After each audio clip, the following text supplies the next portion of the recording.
Hello बच्चों, आज हम पढ़ेंगे लीनियर इक्वेशन। तो solving linear equations. Linear equation होते क्या है? What do we understand by linear equations in one variable. अब लीनियर इक्वेशन का मतलब होता है लीनियर। सबसे पहले हुआ लीनियर। लीनियर मतलब जो एक लाइन में लिखा हो, जैसे एक लाइन में कुछ लिखा हो, हम ऐसे स्ट्रेट वे में जा रहे हैं। बहुत सारे मैथ्स के कैलकुलेशन हम कैसे सॉल्व करते हैं, ऊपर और नीचे करके, बट यहाँ पे स्ट्रेट में लिखा हो इसलिए वो लीनियर है। इक्वेशन, इक्वेशन का मतलब क्या होता है? इक्वेशन का मतलब होता है कि ये बीच में कुछ इज इक्वल टू दे करके और आगे भी कुछ लिखा हो, और इससे फिर क्या होता है, हम न्यूट्रलाइजेशन का प्रोसेस करते हैं या फिर उसे सॉल्व करते हैं, या फिर हम किसी चीज़ की वैल्यू फाइंड करते हैं। और हम वो वैल्यू किस चीज़ की फाइंड करते हैं? हम यहाँ पे जो वैल्यू फाइंड करेंगे वो हम करेंगे वेरिएबल की, क्योंकि वेरिएबल का मतलब क्या होता है? कुछ ऐसा चीज़ जो बदलता हो, जिसकी वैल्यू एक नहीं हो, डेफिनिट नहीं हो, हमें पता ना हो। और वन वेरिएबल मतलब ऐसा कुछ समीकरण आए, ऐसा कोई इक्वेशन आए जिसमें हमें सॉल्व करना हो किसी इक्वेशन को और उसमें एक वेरिएबल यूज हो, तो उसे हम कहते हैं linear equation in one variable. अच्छा, अब ये लीनियर इक्वेशंस में होते क्या है? अब जैसे मैंने तुम्हें बताया एक लाइन में होगा, देखो ये एक लाइन में लिखा हुआ है, और क्या इक्वेशन होगा? इक्वेशन में मतलब बीच में इक्वल टू आएगा, ये बीच में इक्वल टू है। और अब ये कह रहा है कि हम इन सब का जो भी हो, सम हो, डिफरेंस निकालना हो, प्रोडक्ट निकालना हो, हम जो भी सॉल्व कर रहे हैं उसका वैल्यू ये है 0। ये तो फिर ठीक है, ये बस एक एग्जाम्पल की तरफ ऐसे दिया हुआ है, एग्जाम्पल की तरह तुम इसे ले लो। अब इसमें ए और एक्स, तो इसमें ए क्या है? ए है कोएफिशिएंट, ए है कोएफिशिएंट, और x क्या है? x को यहाँ पे वेरिएबल कह रहे हैं हम।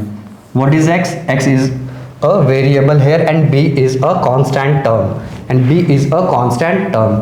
अब बताओ, x वेरिएबल हो गया। वेरिएबल मतलब x कुछ ऐसी चीज़ है जिसकी वैल्यू हमें पता नहीं है, पर a क्या है? a उसके ऊपर कोएफिशिएंट लगा हुआ है। कोएफिशिएंट का मतलब होता है कि हम कुछ ऐसे नंबर ले ले, या फिर हम मान लो, तुमने सॉल्व किया होगा ना अभी, जैसे हमारा कुछ 2x 3x ऐसा मान रहे हैं हम, तो वो है कोएफिशिएंट। 2x का 2 जो होगा वो कोएफिशिएंट 2 होगा, और जो वेरिएबल होगा वो x होगा, प्लस b क्या है? Constant term. b क्या है? Constant term. अब यहाँ पर a भी एक नंबर होगा और b भी एक नंबर होगा, पर a क्या? a कोएफिशिएंट कहला रहा है किसका? वेरिएबल का, और b क्या कहला रहा है? Constant term. क्यों? क्योंकि b का रिलेशन और किसी के साथ नहीं है, b बस अकेला है। तो b में जो भी नंबर होगा वो नंबर की वैल्यू हमेशा एक ही सेम होगी, वो कभी हम बदल ही नहीं सकते। पर ये जो a वाली नंबर की वैल्यू है वो बदलेगी। कैसे? वो x के वैल्यू पे बदलेगी। क्यों? क्योंकि वो x से मल्टीप्लाई हो रही है।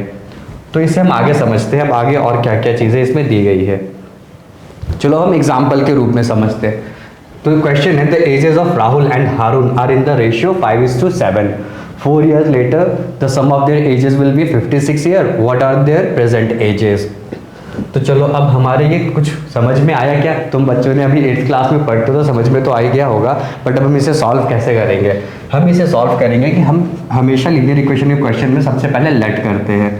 तो हम लेट करेंगे। लेट किसे करेंगे? हम लेट करेंगे इनके एजेस को। अब एजेस ऐसा जगह हमें पहले ये चीज़ फाइंड करनी है ना, कि जिस जगह से हम लेट करें तो हमें इजी हो सबके रिलेशन मिलाने में। हमें हमेशा एक कुछ ऐसा लेट करना होता है, या तो हमें सबसे छोटा वाला लेट करना होता है कि जो हम सबसे छोटा नंबर है और जिस छोटे वाले से रिलेशन दूसरों के मिल रहे हैं, हमें उसे लेट करना होता है। और हम हमेशा लेट क्या करते हैं? हम हमेशा x को लेट करते हैं। किसे लेट करते हैं? x को। तो यहाँ पर हम करेंगे x, बट यहाँ पे x लेट नहीं कर सकते। क्यों? क्योंकि यहाँ पे एक रेशियो दी गई है। रेशियो क्या है? यहाँ पे 5:7 की रेशियो है। तो इस हिसाब से हम क्या लेट करेंगे? x तो होगा ही लेट, बट अब हम यहाँ पे x क्या होगा? यहाँ पे क्योंकि 5:7 है तो हम 5x और 7x करेंगे। तो हम ऐसे लिखते हैं कि let age of Rahul and Haroon है, तो एज ऑफ राहुल भी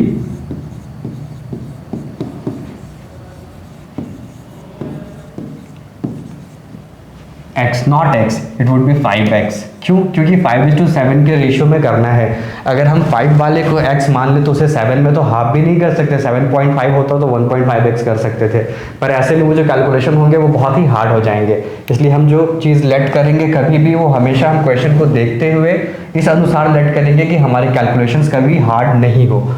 तो हमने राहुल की एज को 5x मान लिया, and age of Haroon, and age of Haroon भी 7x। क्योंकि रेशियो दिया हुआ है 5:7 के रेशियो में है, तो हमने 5x और 7x इन्हें मान लिया। अब क्या कह रहा है कि अब ये आगे क्वेश्चन में कह रहा है 4 years later the sum of their ages will be 56 years। तो 4 साल बाद, ये आज का एज है, तो 4 साल बाद किसी का एज कितना होगा, जो आज है उसमें 4 ऐड हो जाएगा। तो अब इसमें हम करेंगे अकॉर्डिंग टू क्वेश्चन करके क्या करेंगे हम, अब जो क्वेश्चन कह रहा है हम उसे एक टर्म में लिख करके इक्वेशन बनाएंगे। क्वेश्चन क्या कह रहा है, 4 साल बाद दोनों के एजेस को हमने ऐड करा, तो ऐड करके 56 आया। तो 4 साल बाद दोनों के एज, मतलब इसका एज कितना था 5x राहुल का, तो ये हो जाएगा 5x + 4, और हारून का कितना एज था 7x, तो इसमें ऐड करना है, the sum of their ages है, तो ये क्या हो जाएगा 7x + 4 = 56।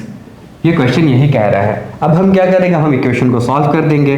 तो अब हम पहले ये जो कोएफिशिएंट के साथ, यहाँ पे 5 कोएफिशिएंट है, यहाँ पे 7 कोएफिशिएंट है, x वेरिएबल है, ये 4 कांस्टेंट टर्म है, ये 4 कांस्टेंट टर्म है। अभी हम जो ये लास्ट पेज पे पढ़ रहे थे ना, ये क्या चीज़ें थी, कैसे समझ रहे थे, ये कोएफिशिएंट वाली पार्ट थी, ये x वाला वेरिएबल वाला पार्ट था, और एक कांस्टेंट टर्म का पार्ट था। तो ये इसे हम ऐसे इक्वेशन को ऐसे डिराइव करके लिखते हैं, हम खुद से बना करके लिखते हैं। और बनाएंगे कैसे, क्वेश्चन में देख करके सीखेंगे। अब हमने इसे ऐड करा जब हमने, तो क्या आया 5x + 7x आ गया, ये 12x + 4 + 4 8 आ गया, = 56। अब हमें इसमें देखना है कि हमें जो x वाला पार्ट है ना, जो कोएफिशिएंट और वेरिएबल वाला पार्ट है, हमें पहले उसे रखना, और हमें लास्ट में कभी भी हम किसी इक्वेशन को सॉल्व करेंगे ना, तो हमें हमेशा ध्यान में रखना है कि लास्ट में हमें बस क्या बचाना है, बस वेरिएबल बचाना है। क्यों, क्योंकि उस वेरिएबल का जो वैल्यू आएगा ना, उसी से हमारा आंसर आएगा। तो अभी वेरिएबल वाला पार्ट तो हम यहाँ पे रख दे रहे, लाइक ये इसे छोड़ दे रहे अभी। तो 12x = हम यहाँ पे प्लस में 8 है, तो इक्वेशन के जब ये LHS लेफ्ट हैंड साइड से राइट हैंड साइड जाएगा, तो जो साइंस होते हैं वो ऑपोजिट हो जाते हैं। इधर ये अगर प्लस हो रहा है, तो इधर जाकर के ये माइनस हो जाएगा। तो 56 - 8, और 56 - 8 कितना होता है, 48 होता है। तो 12x = 48 हो गया, देयरफॉर x। अब यहाँ पे क्या, ये 12 मल्टीप्लाई हो रहा था x से, क्यों, क्योंकि हमने पहले बात करी थी कि हमें बस वेरिएबल बचाना है, तो वेरिएबल बस x है, हमें इस कोएफिशिएंट तक को भी दूसरे साइड ले जाकर के सॉल्व करना है। तो वेरिएबल x की वैल्यू चाहिए, तो हमने x की वैल्यू के लिए बस x को निकाला। x = यहाँ पे 48 तो था, अब क्योंकि ये 12 इधर पे मल्टीप्लाई हो रहा था, तो ये इक्वल के दूसरे साइड जा कर के क्या होगा, डिवाइड होगा। 48/12 = 4। तो अब हमारे पास x की वैल्यू आ गई, x की वैल्यू क्या आ गई 4, x की वैल्यू क्या आ गई 4। तो अब हमने एज क्या क्या लेट करा था, राहुल की 5x और हारून की 7x। अब क्वेश्चन में क्या पूछ रहा है, what are their present ages. तो हमें प्रेजेंट एज चाहिए, एक का 5x है, दूसरे का 7x है, तो उस हिसाब से राहुल का एज कितना हो जाएगा, यहाँ पे हम ऐसे पार्ट वाइज करके कर लेते। Therefore Rahul age = 5 × 4 = 20 years, and Harun's age is equal to 7 × 4। क्यों, क्योंकि ये 5x था, x की वैल्यू 4 आई है, तो हमने 5 को 4 से मल्टीप्लाई किया है। ये 7x था, x की वैल्यू 7 आई, तो 7 × 4 कर रहा है, = 28 ईयर्स। चलो हमने इसे सॉल्व तो कर लिया, ये हमारा आंसर तो आ गया, पर ये एक्चुअली में लीनियर इक्वेशन था, मैं वो पढ़ा रहा था, इसलिए मैंने तुम्हें ऐसे पढ़ाया है, इतने डिटेल में बताया है। अदरवाइज जब हम सॉल्व करेंगे दूसरे तरीके से, ऐसे क्वेश्चंस आएंगे, और जब भी हम एग्ज़ाम्स में सॉल्व करेंगे, कॉम्पिटिटिव एग्जाम्स के किसी भी पेपर में, तो हमें चाहिए शॉर्टकट, हमें इतना टाइम वेस्ट नहीं करना किसी आंसर को सॉल्व करने के लिए। तो हम उस क्वेश्चन को कैसे सॉल्व करेंगे, हम देखेंगे। बेसिकली कॉमन सेंस हमें थोड़ी सी अप्लाई करनी पड़ेगी। अगर आप हल्का सा कॉमन सेंस अप्लाई करते हो कॉन्सेप्ट समझ करके, तो आप किसी भी चीज़ का आंसर ला सकते हो। चलो इसे थोड़ा सा सेटल करने तो मुझे। चलो अब ये बोल रहा है कि चलो एज तो 5:7 पे था, मुझे पता चल गया, ठीक है। और वो कह रहा है कि 4 years later the sum of their ages will be 56 years। तो हम जब क्वेश्चन को दूसरे तरीके से सॉल्व करेंगे, मैं इसके बाद ना बताऊंगा तुम्हें, पहले शॉर्टकट में सॉल्व करके फिर हम वैसे नॉर्मली पैटर्न वाइज में सॉल्व करेंगे, जो सॉल्व करने हमारे स्कूल में या टीचर सिखाए जाते हैं, जो हमारे सिलेबस में आता है करिकुलम में। पर अगर हम वैसे पढ़ेंगे ना तो हम एग्जाम कभी अच्छे से पास नहीं कर पाएंगे। हमें स्मार्ट वे में हर क्वेश्चन को सॉल्व करने आना चाहिए। तो हमने ये क्वेश्चन को पढ़ा था। इस क्वेश्चन में कह रहा था कि ऐसे 5:7 का रेशियो और 4 ईयर लेटर्स, 4 साल बाद ऐसा हो गया कि 56 ईयर्स उनके सम आ गए एजेस के। तो 4 ईयर्स लेटर तो हमें इतना तो पता ही था ना कि दोनों के एज में कितना कितना बढ़ा होगा, 4 साल 4 साल। मतलब अगर सम ही कर रहे हैं और 4 साल बाद की बात है और 2 लोग हैं तो 8 साल बढ़ गया होगा। तो हम कॉमन सेंस में 56 में से 8 माइनस करते तो हमारा क्या आता 48, हमारा आता 48। और फिर क्या करते हैं हम सम ऑफ रेशियोज निकालते, सम ऑफ रेशियोज निकालते। सम ऑफ रेशियो क्या आता 5:7, तो 7 + 5 = 12 और हमारा रेशियो 12 आता और हमारा 48 आता। सम ऑफ एज में टुडे प्रेजेंट है, सम ऑफ प्रेजेंट इज 48 आता और रेशियो का सम 12 आता और हम 12 से 48 को 12 से डिवाइड कर देते तो हमारा आंसर आता 4, हमारा आंसर आता 4। अच्छा, बट जब हम कभी सम ऑफ रेशियो निकालते हैं ना और सम ऑफ रेशियो निकालने के बाद जब हम डिवाइड करते हैं तो जो रेशियो की यूनिट होती है हमें उससे मल्टीप्लाई करना होता है। तो हम उस 4 से 5 को मल्टीप्लाई करते हैं तो राहुल का एज आ जाता और 7 से मल्टीप्लाई करते तो हारून का एज आ जाता। अब इन दोनों को 5 4 = 20 और 7 4 = 28 जो अभी यहाँ का आंसर आया। अब इसके आगे मैं बताता हूँ कि चलो हम कॉन्सेप्ट्स दूसरे कैसे यूज़ करेंगे। इसमें क्वेश्चन में कह रहा है the number of boys and girls in class is the ratio 7:5, the number of boys is 8 more than the number of girls, what is the total class strength. अब ये कह रहा है कि बॉयज़ और गर्ल्स का जो रेशियो है वो 7:5 है, ठीक है, मतलब 7 बॉयज़ का है और गर्ल्स का कितना रेशियो है 5। और कह रहा है कि इन दोनों के बीच में जो डिफरेंस है, number of boys is 8 more than the number of girls, जो लड़कों का नंबर है वो 8 ज़्यादा है लड़कियों के नंबर से। मतलब जो रेशियो का डिफरेंस है ना उस बीच में कितना आया 8, रेशियो का जो डिफरेंस है उस बीच में कितना आया 8। रेशियो का डिफरेंस कितना है 7 और 5 है, 7 - 5 2। रेशियो का डिफरेंस 2 है और नंबर में डिफरेंस 8 है। तो मतलब एक रेशियो का अगर एक पार्ट है तो उसकी वैल्यू कितनी आई 4 आई ना। हम जब दिमाग से सॉल्व करेंगे तो हम क्वेश्चन ऐसे सॉल्व करेंगे। रेशियो का डिफरेंस 7 - 5 2 है, वो डिफरेंस एक्चुअली में 8 है। अगर 2 8 बन रहा है तो 1 कितना होगा 1 विल बी 4, ठीक है। और अगर इफ 1 विल बी 4 तो 7 will be 28 and 5 will be 20 again, answer वही होगा। ये अगर समझ में नहीं आया तो फिर नहीं, but what is the total class strength, but यहाँ पे टोटल क्लास स्ट्रेंथ पूछ रहा। तो ये 28 और 20 तो आ गया। वैसे तो हम दोनों को अलग अलग गर्ल्स और बॉयज़ निकाल करके भी हम ऐड कर सकते हैं, 20 + 28 = 48। अदरवाइज हम ये कर सकते हैं कि सम कर सकते हैं इसका वापस रेशियो का, 7 + 5 = 12 और हमारे एक रेशियो का एक जो पार्ट था उसकी वैल्यू कितनी आई थी 4, तो 12 × 4 करते तो 48 हमारा आंसर आता। ये आंसर हम सीधा निकालेंगे और हम एग्जाम में आंसर ऐसे ही सॉल्व करेंगे तभी हम एग्जाम्स पास कर सकते हैं। अदरवाइज हम इसे ट्रेडिशनल वे में कैसे सॉल्व करेंगे, बिल्कुल सेम उसी तरीके से, let the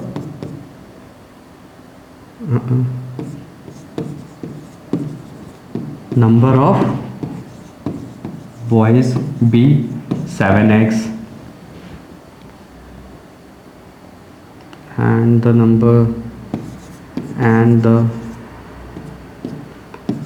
number of girls be 5x according to question क्या कह रहा है, नंबर ऑफ बॉयज़ कितना ज़्यादा है गर्ल्स से, मतलब क्या है 7x - 5x = how much 8, 2x = 8, x = 8/2 और 4। अब हमारा x = 4 आ गया। अब ये टोटल क्लास स्ट्रेंथ पूछ रहा, तो टोटल स्ट्रेंथ क्या होता boys plus girls = 7x + 5x, या तो 12x हो जाता, या फिर हम इन दोनों की वैल्यू में भी 4 पुट कर देंगे वेरिएबल के जगह पे। 7 × 4 = 28 एंड 5 × 4 = 20 और 20 + 28 = 48 आ जाता। अदरवाइज 7x + 5x करते 12x आ जाता और 12x को जब हम 4 से मल्टीप्लाई करते तो 12 × 4 कितना हो जाता 48 हो जाता। हम ऐसे x को सॉल्व करके फिर ऐसे क्वेश्चंस को सॉल्व करेंगे। अब इससे आगे का तो तुम लोग खुद से सॉल्व कर लेना। चलो आगे के क्वेश्चंस देखते हैं। अब क्या है, अब Baichung's father is 26 years younger than Baichung's grandfather and 29 years older than Baichung, the sum of the ages of all three is 135, what is the age of each of the following। अब इस क्वेश्चन में ना जो शॉर्टकट होता है वो शॉर्टकट हम कैसे यूज़ करते हैं, शॉर्टकट हम ऐसे यूज़ करते हैं, सम क्या है 135 years, सम क्या है 135 5 ईयर्स। अब इसमें से क्या करेंगे ना, हम सबसे पहले डिफरेंस है लोगों के एजेस में, तो वो डिफरेंस को हम निकालेंगे।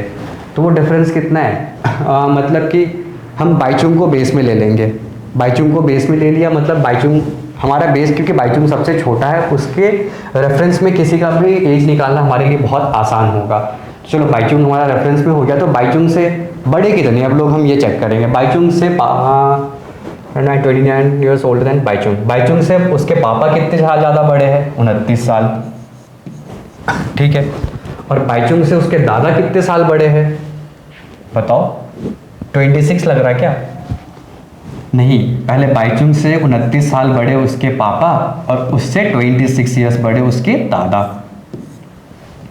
तो अगर हम इन्हें ऐड करेंगे तो ये कितना हो जाएगा, 29 + 26 is equal to 55 and 55 + 29 is equal to 84। ये कितना हो गया, 84 हो गया।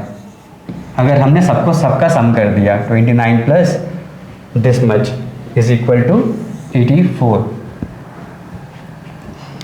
अब हमें क्या करना, इसमें से हम माइनस करेंगे 84, तो कितना बच गया बताओ बच्चों, 51। अब ये जो 51 है ना, ये एक्चुअली में रेफरेंस पॉइंट है, बाईचुंग के एज का रेफरेंस पॉइंट है, पर यहाँ पर ना 3 लोगों की एज जोड़ी हुई है, बाईचुंग के पापा और बाईचुंग के दादा, तीनों की। तो ये क्या हो जाएगा, हम इसे 51 को डिवाइड करेंगे 3 से, 51/3 इज इक्वल टू 17। तो बाईचुंग की एज आ जाएगी 17, बाईचुंग के फादर की एज आ जाएगी, ये बाईचुंग हो गया,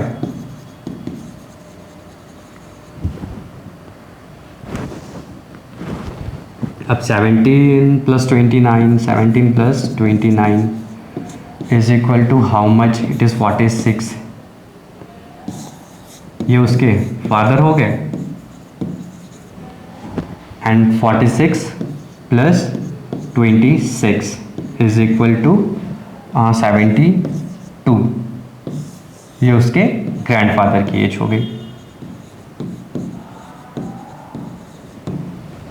या तो हम सीधा ऐसे आंसर निकाल सकते, अदरवाइज फिर हम वो अपना ट्रेडिशनल मेथड यूज़ करेंगे, उससे आंसर्स फाइंड करेंगे।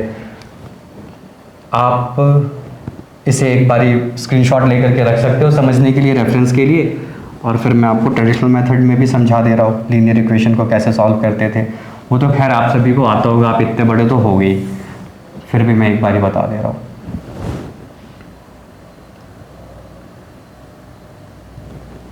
अब हमें इसे सॉल्व करना है ट्रेडिशनल मेथड में, तो हम लेट करेंगे x। अब हम x लेट किसको करते हैं, जो सबसे अच्छा रेफरेंस होता है।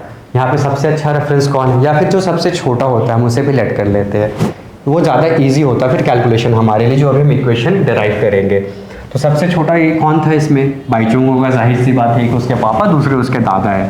तो हम यहाँ पे लेट करेंगे, लेट बाईचुंग्स एज बी एक्स। अगर बाईचुंग्स का एज x है, छोड़, हिज फादर्स एज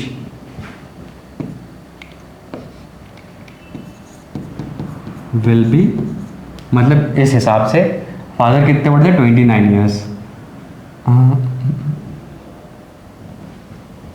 तो हो जाएगा x + 29, और फिर क्या, हिज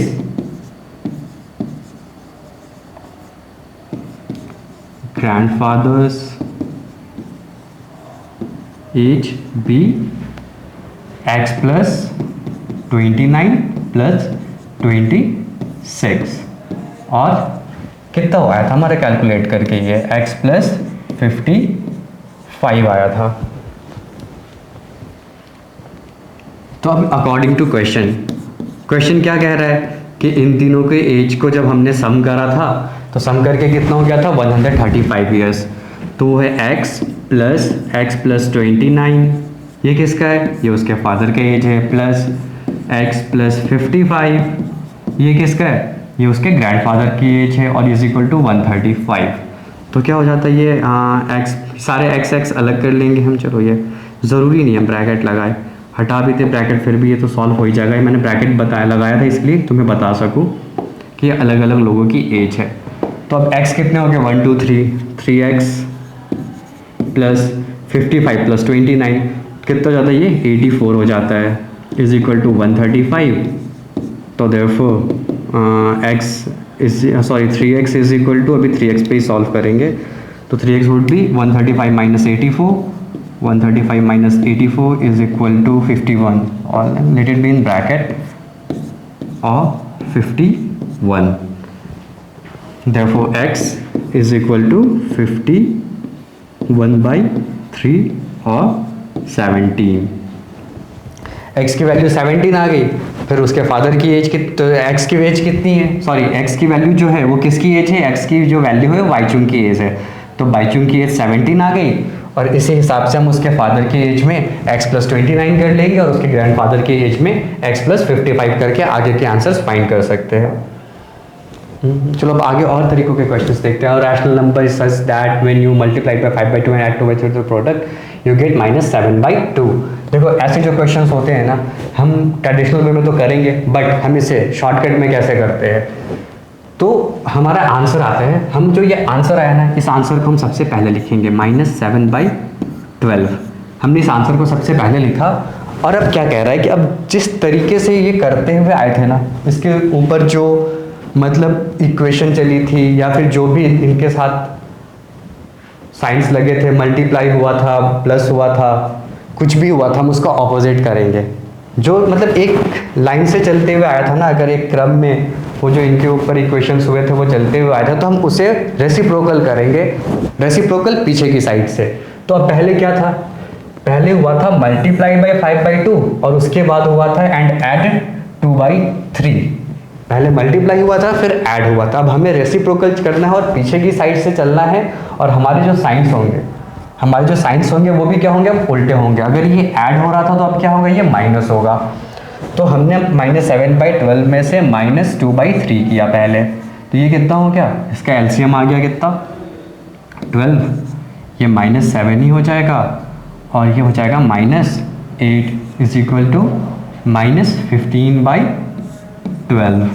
अब उसके बाद फिर क्या करेंगे, उसके बाद ये मल्टीप्लाइड बाई 5/2 हुआ था, तो जब ये -15/12 आया हमारा, मल्टीप्लाई को हम डिवाइड करेंगे, तो ये डिवाइड हो जाएगा किससे, 5/2 से, is equal to -15/12 multiplied by 2/5।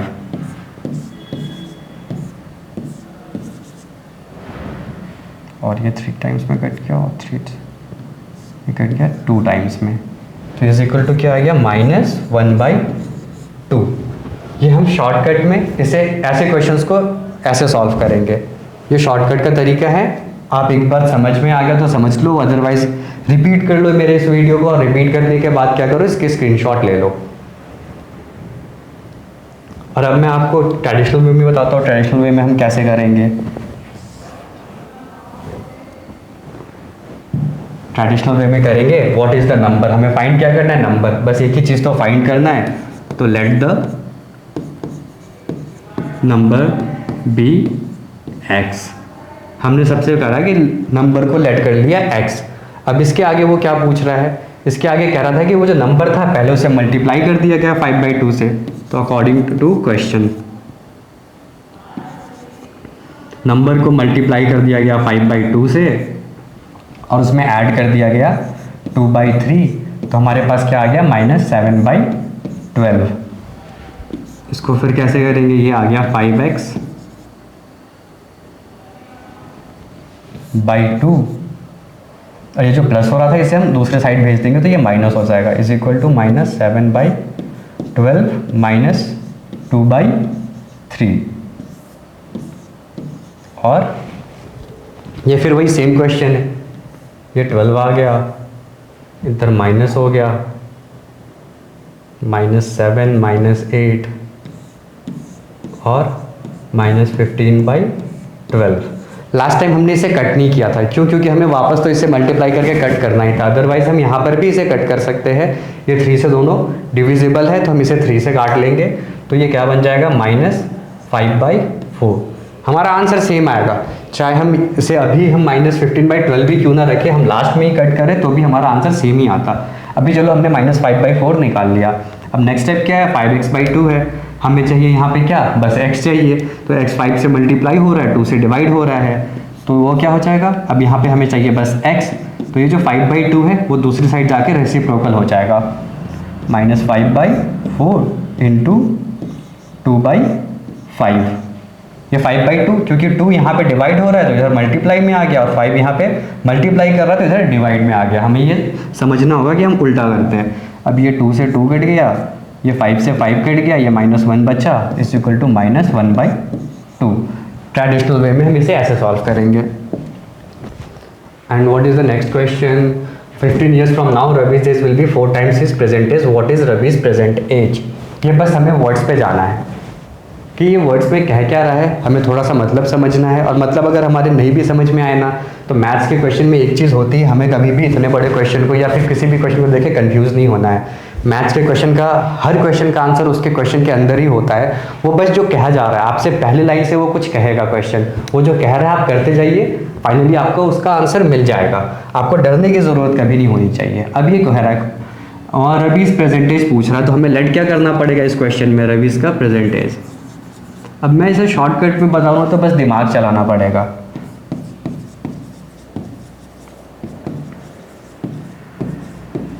Let's Ravi's present age be x।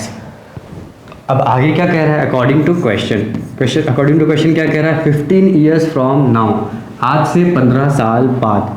तो जो x है उसमें कितना ईयर और ऐड हो जाएगा, 15 ऐड हो जाएगा, ये हो जाएगा ना। तो Ravi's age will be 4 times his present age. तो आज का जो एज है x, उसका 4 टाइम्स, तो 4 मल्टीप्लाइड बाई x हो जाएगा, यही है ना। या फिर हम इस इक्वेशन को ना ऐसे उल्टे साइड से लिख सकते हैं सॉल्व करने के लिए, वो ज़्यादा इजी होगा। उल्टे साइड से बोले तो, ताकि हम माइनस में हमारा नहीं आए और हम राइट साइड लेफ्ट साइड के हिसाब से, क्योंकि हमारी आदत है ना लेफ्ट साइड से स्टार्ट करके राइट साइड में कंप्लीट करने की चीज़ों को, इसलिए हम ऐसा कर रहे हैं, अदरवाइज़ कोई डिफरेंस नहीं होता। तो हमने कर लिया कि चलो 4x, ये क्या हो गया, 4 times his present age x है, 4 times his present x 4x हो गया, is equal to 15 years from now's age, मतलब प्रेजेंट एज से 15 साल बाद, is equal to x plus 15 हो गया। तो फिर आगे क्या हो जाएगा, ये x इस साइड चला आएगा, यहाँ पे प्लस हो रहा है ये x, तो 4x माइनस x हो जाएगा, is equal to 15, 3x is equal to 15, therefore x is equal to 15/3 और 5। तो रवि का प्रेजेंटेज कितना आ गया हमारा, 5 years। और ये क्वेश्चन कहता है organisers of an essay competition decide that a winner in the competition gets a prize of 100 and a participant who does not win gets a prize of 25। The total prize money distributed is 3000. Find the numbers of winners if the total number of participant is 63. अब कह रहा है कि चलो कि 63 participants है, 63 total number of participants है, और किसी को 100 रुपये प्राइज़ मिल रहे हैं, किसी को 25 रुपये प्राइज़ मिल रहे हैं, और टोटल जो प्राइज़ मनी बचे वो कितने बचे, 3000 बटे हैं, 3000 बटे हैं टोटल प्राइज़ मनी। तो बताओ कितने लोगों ने ये जीता होगा, ये कंपटीशन जीती होगी। इसे हम शॉर्टकट में कैसे बनाते हैं, अब हमें पता चल रहा है कि जो नहीं जीत रहा उसको कितने मिल रहे हैं, 25 रुपये, जो जीत रहा उसको कितने मिल रहे हैं, 100 रुपये। तो फिर इन दोनों के बीच का डिफरेंस कितना है, 75 रुपये। मतलब जीतने वालों को 75 रुपये एक्स्ट्रा मिल रहे हैं, और जो नहीं जीत रहे उनको तो 25 रुपये मिल ही रहे हैं। और total number of participants is 63। अगर मान लो सब के सब हार गए, सबके सब हार गए, तो हारने वाले को कितने रुपए मिलते हैं, 63 इंटू 25, 63 इंटू 25, 63 इंटू 25। अब इसका तो दो तरीका होता है 25 से मल्टीप्लाई करने का, या तो हम 00 लगा करके 4 से डिवाइड करते हैं। 25 क्या होता है, 100 डिवाइडेड बाई 4। 25 क्या होता है, 100 डिवाइडेड बाई 4। मतलब किसी भी चीज़ को हम 100 से मल्टीप्लाई करके 4 से डिवाइड कर दे तो वो 25 से मल्टीप्लाई करने वाला आंसर वैल्यू आ जाएगा हमारे पास। बट अब हम यहाँ पे क्या चेक करेंगे, 63 क्योंकि ना 4 से डिवाइड नहीं हो पाएगा, 4 से डिवाइड तो नहीं हो रहा, बट बहुत ही ईजी है। 64 होता, अगर 64 को हम 4 से डिवाइड करते तो वो 16 आता। तो अगर ये 63 तो 15.75 आएगा। अगर आपके फिर भी नहीं समझ में आ रहा है तो मैं आपको कुछ चीज़ें सिखाता हूँ। इंटरेस्टिंग चीज़ है। फिर इस क्वेश्चन को समझेंगे, फिर इस क्लास को ओवर करेंगे। इंटरेस्टिंग चीज़ है मतलब 63 इंटू 25 करना था, तो इसका एक तरीका ये होता है, हमने लिखा 63 के आगे 2 0 और उसको डिवाइड कर दिया 4 से। चलो अब जल्दी डिवाइड करो, कितना आता है। 4 से काटा 6 को, 4 1 ज़ा 4, 6 में से 4 चला गया, बचा कितना 2, ये आ गया 2। अब ये 23 आ गया, 2 3 23, तो 4 5 ज़ा 20, 23 में से 20 निकल गया, बचा 3, तो अब ये 30 हो गया। 4 7 ज़ा 28, 30 में से 28 चला गया तो बचा 2, अब ये 20 हो गया। 4 5 ज़ा 20,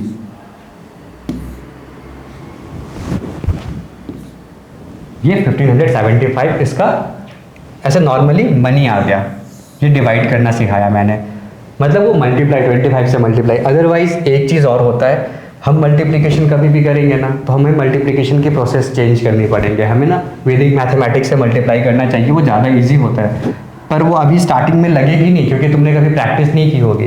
पर तुम अगर प्रैक्टिस कर लोगे, उसे एक हफ्ते भी प्रैक्टिस कर लोगे ना, वो तुम्हारा इतना समय बचाएगा जितना तुम सोच भी नहीं सकते हो। अब वो हम कैसे करते हैं मल्टीप्लिकेशन, तो उसका एक तरीका होता है।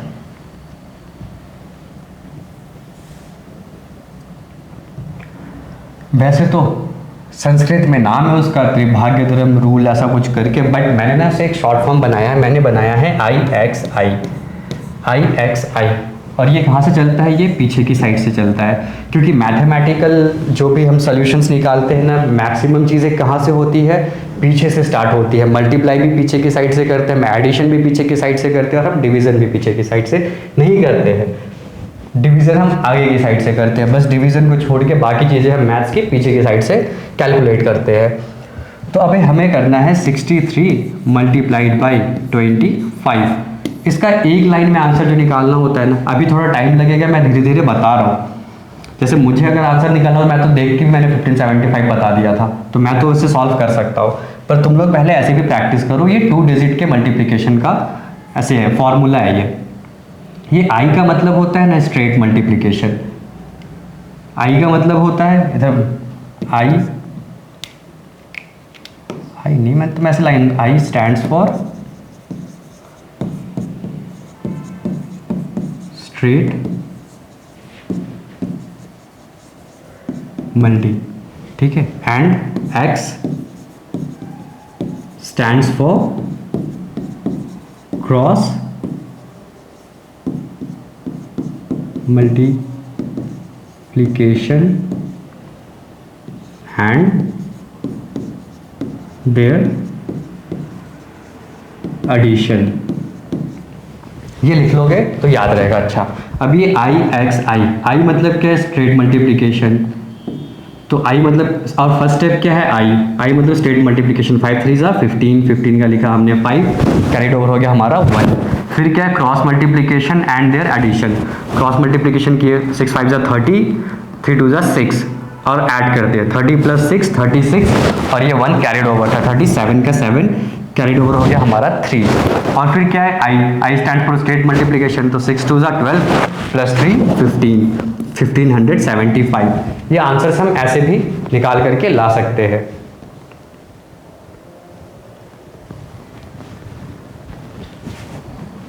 ये अभी आपके सिखाने के लिए है ना, इसलिए मैं इतने लंबे तरीके से बता रहा हूँ। इसका स्क्रीनशॉट ले लेना और स्क्रीनशॉट ले करके रख लेना, ताकि आपको बाद में रेफरेंस पे याद रहे ये चीज़ें कि हाँ इतनी चीज़ें हैं। अब क्या करते हैं, अब हमें इस क्वेश्चन करना था सॉल्व। पार्टिसिपेंट प्राइस, तो चलो हमने पहले क्या सोचा कि चलो मानो 63 के 63 पार्टिसिपेंट में से कोई भी नहीं जीता, तो इनको कितने पैसे मिले बटे होंगे। तो 63 × 25 = 1575। ये तो हमारा पहले आंसर आ ही चुका था। अब क्या पूछ रहा है, बट हमारे टोटल मनी कितने थे, 3000। टोटल मनी था 3000, तो लेफ्ट मनी कितना हो जाएगा, 3000 माइनस 1575 = 1425। अब जितने भी विनर होंगे उनको 75 रुपये ज़्यादा मिल रहे थे। हम जब इसको 75 से डिवाइड कर देंगे तो हमारे सीधे आंसर्स आ जाएंगे। फाइनल नंबर ऑफ विनर्स चाहिए था, therefore winners number of winners पे लिख सकते थे is equal to 1425 divided by 75।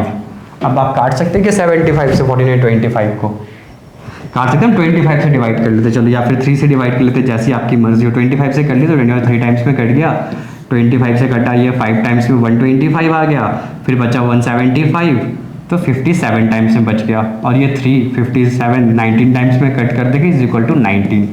तो इसका आंसर कितना आएगा 19, अगर हम ऐसे शॉर्ट फॉर्मूले से सॉल्व करें तो। अगर हम ट्रेडिशनल वे में सॉल्व करेंगे तो मैं आपको वो भी सिखा दे रहा हूँ क्योंकि मैं लीनियर इक्वेशन पढ़ा रहा हूँ इस कारण से, पर हमें ट्रेडिशनल वे में चीज़ें सॉल्व करनी नहीं होगी। अगर हमें ना कॉम्पिटिटिव एग्जाम्स पास करने हैं, हमें स्मार्ट बनना है लाइफ में, तो हमें हमेशा स्मार्ट वेज आने चाहिए चीज़ों को सॉल्व करने के लिए। चलो अब हम लेट करके सॉल्व करते हैं। तो पार्टिसिपेंट 63 था, अब ऐसा था तो हम लेट कर रहे हैं। अब हम लेट क्या करें, तो let the number of winners कर लेते हैं। Let the number of winners be x. अगर नंबर ऑफ विनर्स एक्स हो गए तो फिर नॉर्मल नंबर ऑफ जो नॉर्मल पार्टिसिपेंट थे जो जीत ना पाए वो क्या होगा, non winners number of non winners. ये कितने हो जाएंगे बताओ, ये हो जाएंगे 63 माइनस एक्स। क्यों, क्योंकि टोटल पार्टिसिपेंट 63 थे, उसमें से एक्स तो जीत गए, कौन नहीं जीता, 63 माइनस एक्स नहीं जीते। अब अकॉर्डिंग टू क्वेश्चन, क्वेश्चन क्या कह रहा है कि जो नहीं जीते हम उन्हें कितना दे रहे हैं,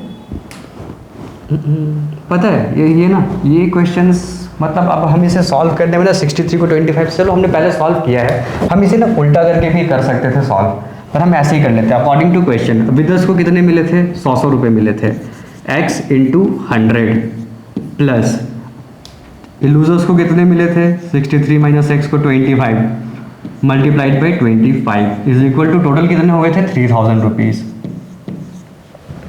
तो ये क्या हो जाएगा 100x, और ये फिर क्या हो जाएगा प्लस 25 इंटू 63 प्लस ये तो हमने निकाल ही लिया था ना 1575 आता था, और 25 माइनस एक्स तो minus 25x is equal to कितना होता था 3000।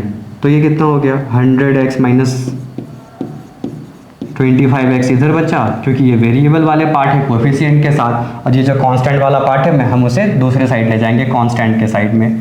3000 ये यहाँ पे प्लस हो रहा है तो इधर जा करके माइनस हो जाएगा, माइनस 1575। तो ये क्या हो जाएगा 75x हो गया इज इक्वल टू ये हो गया 1425। इससे भी हम x की वैल्यू निकाल लेंगे और x की वैल्यू उतनी आएगी 19 हमारी जो पहले आई थी। तो ऐसे हम इन चीज़ों को सॉल्व कर सकते हैं।